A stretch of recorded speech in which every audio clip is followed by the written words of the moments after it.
Lavinia and Catherine, and we're here from CDC, from the steering group, to speak to Ed Miliband and Ed Walls today about the young disabled person's manifesto for change. Thank you. Thank you. Yeah. Hi, hello. So nice to get you waiting. Hi there.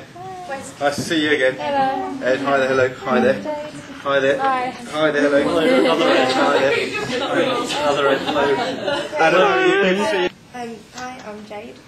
You stole my line. I'm a member of the Council for Disabled Children and Steering Group, and I'm now co-vice chair as well. And we're all here today to talk to you about the Disabled Children Manifesto for Change. We've produced this report and the DVD to make MPs like yourselves realise how you can improve the lives of young disabled children and young people. It was created from views and messages from disabled children and young people across the UK about what we want the next government to do and make things better for young children and disabled people. We think it's important that the government listen to disabled children and young people and let us have a say in the things that are important to us. Thank you for inviting me to come and talk to you, because I think it is very, very important to hear your voices in the preparation of our manifesto, and I'm interested in what's been said about the 2005 manifesto and what it enabled you to campaign for. And I know the work that you've done with Ed has made a big difference. And also you produced a very impressive document, and I will undertake, as well as trying to answer some of your questions today, to take back what you've said, but also to make sure that we properly go through all of this and work out what we can put in our manifesto. So I'm very pleased to be here to... My first question. There's where I live, the hospital's closing down. There's no children ward anymore, so we have to travel to the next town. So this is sort of a personal question for me. There are variations between local health services in and around the UK, and if a hospital closes, a young person will have to travel to the next town.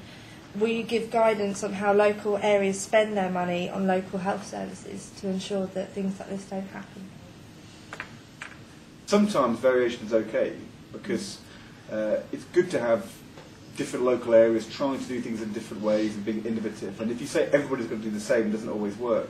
But at the same time, if that means that some people in one part of the country aren't getting cancer drugs, or young people aren't getting proper services, that isn't any good. And I would say one of the things which we're trying to do, but we actually could do much better, I think, especially for young people who are teenagers, is to say that if you've got a disability, you should be able to access the same services as everybody else. But that sometimes means that the local service deliverers have to try a bit harder and think about it a bit more. It may not necessarily cost them more money, but they may actually have to sort of think harder about how they do that. But if in your area they're actually making things harder for you because of disability, it doesn't seem very fair. I'm Catherine, and I was just wondering, are you going to make the benefit forms in a simpler way, like the people who have sight problems, and put it in Braille so people that are blind can see it? What's the kind of benefits that you're applying for where you have to go through long complicated Yes, forms? just like the housing and just filling out forms. And that is not in Braille at the moment? No. Not at all? No. And a DLA form, Catherine, is about disability living allowance form, is about, what, 59 pages long now? Something like that, isn't it? Ed and I did a lot of work together trying to do the tax credit form, which you did all the work on, and we got that down to about 16 pages. Yeah, something like that. But actually it's really hard. The trouble with any benefit system, if you say everybody gets the same, then you can have a one-page form, because you put your name and address. And if you say, well, okay, but we're going to give you a bit more money if you are under a certain age or live in a different place, you might have to give a bit more information. Think about any support where you're trying to meet special needs. There's such complexity, you know, there's such a range of different issues. You want to make sure that you're getting it right. It always means that if you're trying to target your resources to meet particular needs, you always end up asking for more information. And there's a real balance to strike, isn't there, between collecting more information, which is a longer form, and giving everybody the same, which could often mean that if you've got a greater need, you don't get the extra support. So there's always going to be, it's always going to be not, simple, unless everybody gets the same, but it doesn't mean it has to be complicated and hard to fill in. And it really surprises me you can't do it. I'm very surprised about that. I would have thought we had the facility to easily offer a form in Braille if somebody asked for it. Well, we'll find out about that. I blame the Secretary of State in charge of the benefit system.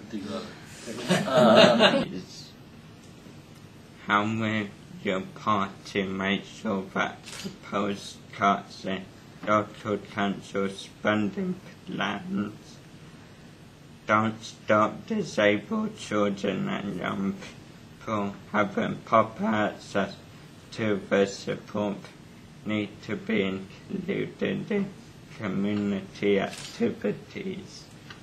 Every young person should have 2 hours and hopefully 5 hours sport a week. That means every child. And that means every disabled child too. And but it means you have to try a bit harder.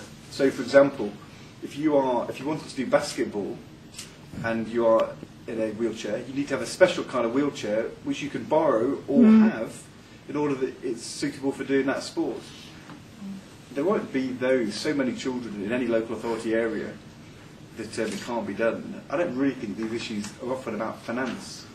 They're often just as much about whether anybody realised that you needed to have that provision in order that you could play the game, play the sport.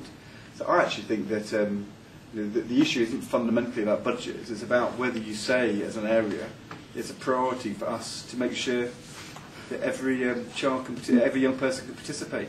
And a lot of that is about the school. If the school says, we're the kind of school where we make sure every young person participates, they get it sorted out. Whereas if they're the kind of school where the culture is being, well, to be honest, it's quite difficult if you've got a disability, and therefore, we'll, it's not part of the way we do things, then you don't get the chance. And personally, I think that's about as much about attitudes and culture. So I think one of the things we should say, you say it here, is that respecting young people means if they need a little bit more help to do the same as everybody else, then that should be their right. So I definitely think you should push us to put that in the manifesto. I think we put that in the manifesto. Definitely. There we are. We're making progress today. We can't sort out variation of the health service. We can say that being able to participate in sports is something that every young person should have a chance to do. Okay. Will your party make sure that there are enough job opportunities for young disabled people, as apparently today is the end of the recession? It is now no longer. And what I think the best thing is probably for us to ask Jim and Yvette exactly what the next steps are in terms of support for young people with disabilities in terms of job opportunities. I know that as part of the Backing Young Britain, the jobs programme, the jobs guarantee is a job guarantee which includes jobs or training for young people with disabilities too. But I think probably what we ought to do is have a word with them and get some information and write back to you and tell you exactly what they're planning next, because I don't know whether you've got a chance to discuss that with them yet. I haven't yet. I think we can clearly come back to you on some of the specifics more immediately than the manifesto, but it's also been very useful for me just to sort of hear the kinds of examples that are being raised and the kinds of commitments that you're looking for. And so we will definitely try and do our best to reflect them. I think the meeting went well. I hope that all the parties make a strong commitment to disabled children families in their own manifestos.